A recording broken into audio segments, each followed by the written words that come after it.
Good evening, Sunday evening.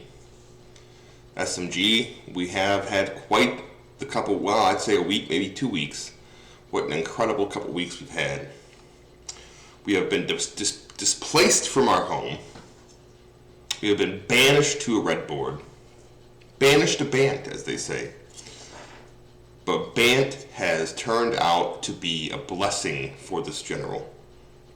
The Jannies thought that they would banish us and that we would go away quietly and that they would have a board free of any posters over at Biz and that they wouldn't have to do their job, unpaid by the way, they wouldn't have to do their job anymore. Well, maybe that's partly true because now there's nobody posting there. I have heard that there are threads up for, SMG threads up for days at a time, 2, 3, 4 days at a time. And here on Bant, where there is a 600 post limit, we are burning through threads. So not only are we not suffering, not only are we just surviving, we are thriving here in Bant. This is our board now. This is our board. So despite what all these losers in this general say, not general, but the board rather, and they said, get out of our board, get out of here, this is our board. No, it's our board. It is our board now. SMG runs this board now. We control it. So it's been a bit tumultuous. It's been a weird change. At first, I wasn't sure everybody was going to show up. I thought many would just abandon Bant or abandon the old SMG and they'd say, you know what? I'm just going to go ahead and I'm going to put my email in there. What's the big deal? Okay. What's the big deal? The big deal is Jannies do not dictate policy and culture of the board. We will not tolerate email verification. We will not tolerate it. It is tyrannical. We will not tolerate email verification. And they will kneel. They will kneel. They will suffer. Many Jannies will lose their jobs over this. Many Jannies will lose their salary over this. So that has got to be devastating. But at the end of the day, they're going to repeal. They're going to repeal the email verification. It's only a matter of time. And when they do, not only will we go back to Biz, our home world, we will dominate. We will control it at that point. They will bend the knee, and they'll never try this shit again. And if they don't, then Biz will die. Biz will die indirectly by our hand. Biz will die by the shit of Pajits destroying that general with their shitcoin threads. They thought that would get rid of the shitcoin threads. If anything, that's all that's left there. It's just shitcoin threads. So we have to be patient. We have to persevere.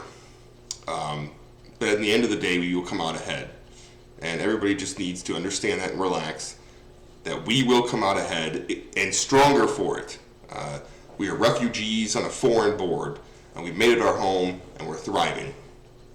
So there's one other thing maybe a couple other things I want to talk about. One thing I want to talk about is it was brought to my attention that this week we have a very, very big earnings report coming from a very, very big company that is going to affect the markets overall. We've gone through a lot of chaos here, specifically with, what was a couple things that went down this week? With the Fed coming out and saying they're not going to cut rates anytime soon, that was a big play. Tesla having their earnings on Tuesday is going to be a very, very big deal. We had NVIDIA, whatever you want to call it, lost a bunch of money, the market cap rather, and Elon Musk came in and said, those are rookie numbers. He actually tweeted that, which is hilarious. But that brings me to wonder if we're not expecting a complete shit show from Tesla's earnings.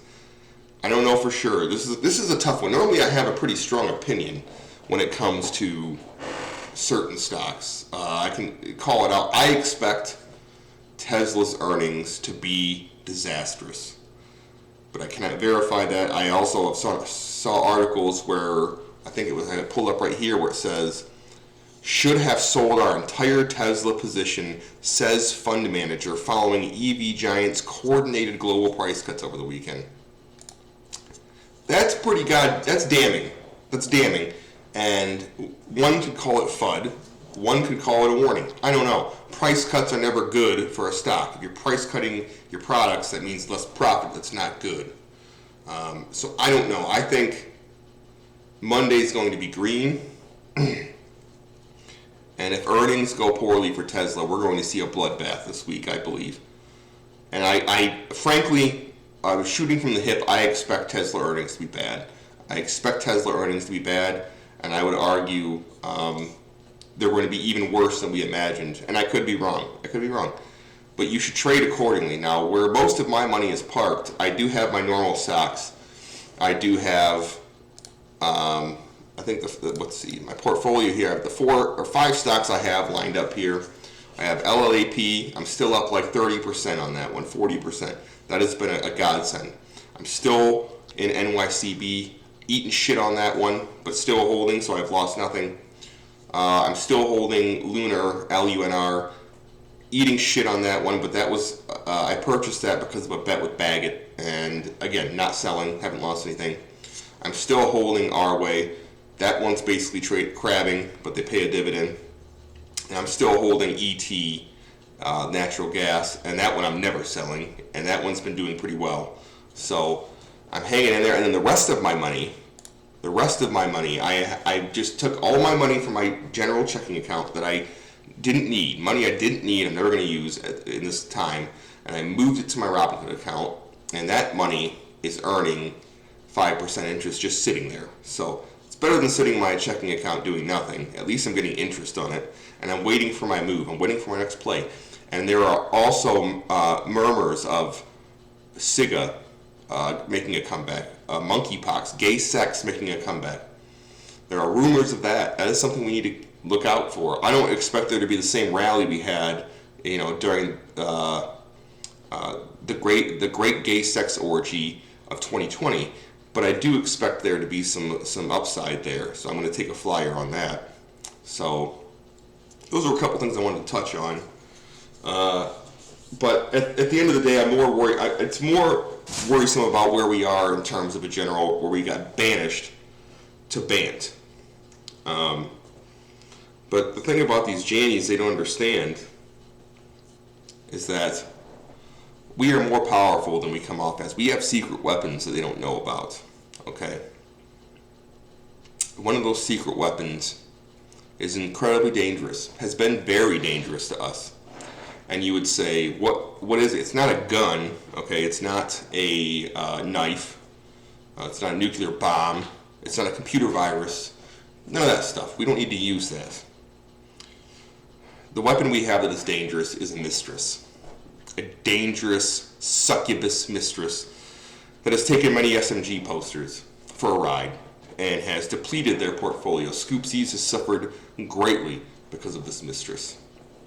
But what they don't understand is that I have taken the power of this mistress, and I am using her against the Jannies. And when I'm finished, the Jannies will beg for forgiveness. No forgiveness will come. No mercy will come. They will kneel and they will suffer. So you may be asking, who is this mistress? Who is this weapon? Well, I'll tell you who this weapon and who this mistress is.